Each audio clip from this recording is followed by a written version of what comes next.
আসসালামু আলাইকুম। কেমন আছেন সবাই? আশা করি সবাই ভালো আছেন। অনেক দিন পরে আপনাদের সাথে একটা ব্লগ শেয়ার করব। আসলে বিভিন্ন ব্যস্ততার জন্য এতদিন আপনাদের মাঝে কোনো ব্লগ শেয়ার করতে পারিনি। তো এটা আমার ছেলের জন্মদিনের ব্লগ। ও ঘুমিয়েছিল, তার ভিতরেই আমি আর ওর বাবা পুরো রুমটা সাজিয়ে রেখেছিলাম ওকে সারপ্রাইজ দিব বলে। তো ঘুম থেকে ওঠার পরেই মাশাআল্লাহ ওর রিঅ্যাকশন এত খুশি হয়েছিল, মানে ও ভাবতেই পারেনি। ওর এবার ২ বছর হলো। তো গত বছর তো এত কিছু বুঝতো না, ছোট ছিল। এখন মাশাআল্লাহ অনেক কিছুই বোঝে। তো এত কিছু দেখে অবাক হয়ে গিয়েছে যে কেন এভাবে সাজানো বা এগুলো বারবার ধরার জন্যও খুব আগ্রহ প্রকাশ করছিল। আর এবারে শুধু আমি আর ওর বাবা মিলেই সেলিব্রেটটা করেছি। ওরকম বড় কোনো প্রোগ্রামও না বা কোনো কিছুই না। জাস্ট ওর দিনটা স্মরণীয় করে রাখার জন্যই রুম ডেকোরেশন করেছিলাম। তো সানাপকে কোনোভাবেই কন্ট্রোল করা যাচ্ছিল না। ও বারবার শুধু এগুলো ধরতে চাচ্ছিল। পরবর্তীতে ওকে কোনো রকম বুঝিয়ে শুনিয়ে আর কি করা হয়েছে। তো কী করলাম এটা জানতে হলে অবশ্যই ফুল ভিডিও আপনারা দেখবেন।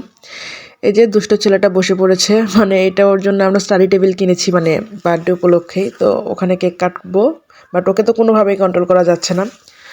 আর আমার প্রচণ্ড ঠান্ডা লেগেছে, প্লিজ আমার ভয়েসটা ইগনোর করবেন। আর এগুলো হচ্ছে ওর বার্থডে গিফট, যেটা আমি আর ওর বাবা অনেক বেছে ওর জন্য নিয়েছিলাম। তো আপনাদের সাথে একটু শেয়ার করলাম। বই বা এগুলো দেখে ভাববেন না যে ওকে এখনই স্কুলে দিয়ে দিব।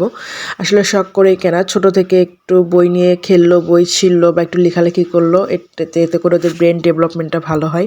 আমরা কিন্তু ওকে চাপ দিব না, জাস্ট ও খেলার ছলে যখন খেলতে চাইবে তখন এই বই দিয়েই খেলবে বা বই দেখবে। মাশাআল্লাহ বইয়ের কিন্তু অনেকগুলো ওয়ার্ড চিনে বা বলতে পারে।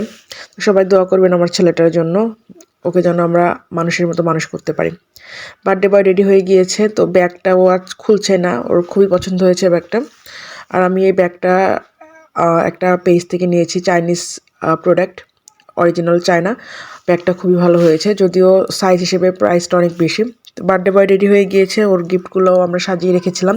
এবার ওকে গিফটের ভিতর বসিয়ে দেখবো রিয়াকশনটা কেমন হয়। ওর বাবা ওকে নিয়ে আসছে। তো এই তো বার্থডে বয়কে আমরা সবগুলো গিফট সামনে দিয়ে দিয়েছি।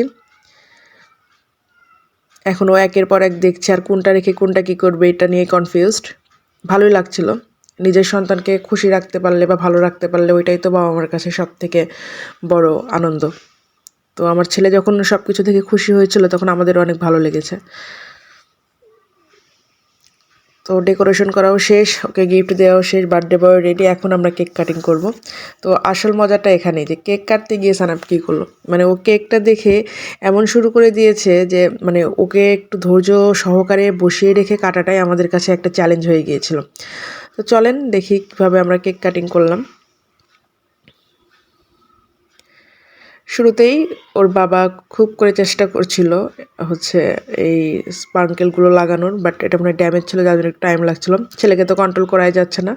অ্যাট লাস্ট হচ্ছে আমরা এটা করে ফেললাম। তো সানাপ এটা দেখে খুবই খুশি হয়েছিল।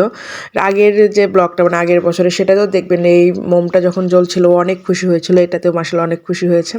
তো সবাই দোয়া করবেন আমার ছেলের জন্য। অসংখ্য ধন্যবাদ।